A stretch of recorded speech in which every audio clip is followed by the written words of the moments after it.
ang mga politiko, importante sa kanila, mataas ang ginagastos ng gobyerno. Ang mga negosyante, ang importante sa kanila, wag sila kung hindi ang ordinaryong Pilipino ang magbayad ng buwis. Kaya nagkasundo yung dalawa na sige, manatiling mataas ang ginagastos basta yung buwis manggagaling sa ordinaryong Pilipino. Lugi tayo dun, na ordinaryong Pilipino. Kung hindi ba napupunta lang sa maleta to? Kaya nga, imbes na tumaas ang GDP growth natin, bumaba.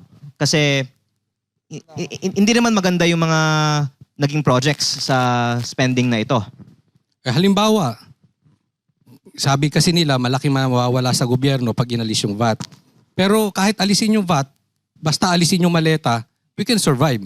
Opo, pero at this point, nawalan ako ng pag-asa na gaganda pa ang implementasyon ng ating gobyerno sa mga proyekto, lalong-lalo kapag malaki ang ating budget. Kaya ang nakikita kong pinaka siguradong solusyon para bawasan ang korupsyon ay bawasan na lang ang ginagastos ng gobyerno. Yun naman kasi ay natural na consequence. Kapag marami kang pera, mag-aaksaya ka. Pero kapag maliit lang ang budget mo, mas magtitipid ka at baka mas mabusisian ng mga Pilipino kung saan napupunta ang pera. Kaya paano natin i-implement yun, Kong? Yung pagbabawas ng spending ng gobyerno, inaaprubahan niya ng Kongreso.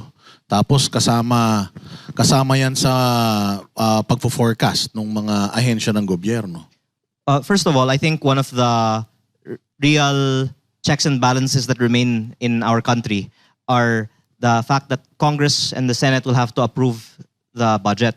And the budget season later this year will be interesting because I think there will be a lot more opposition now to approving as big of a budget after all of the failures of the government's implementation of programs. Pero ang isang unfortunate na reality din siguro ay mapilitan tayo na wag masyadong palakihin ang ating budget dahil naubusan na rin tayo ng pera.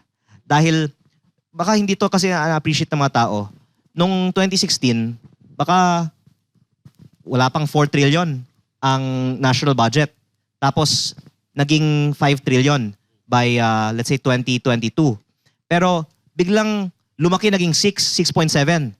Mas malaki ang pagtaas ng spending ng gobyerno kaysa sa laki ng ating ekonomiya.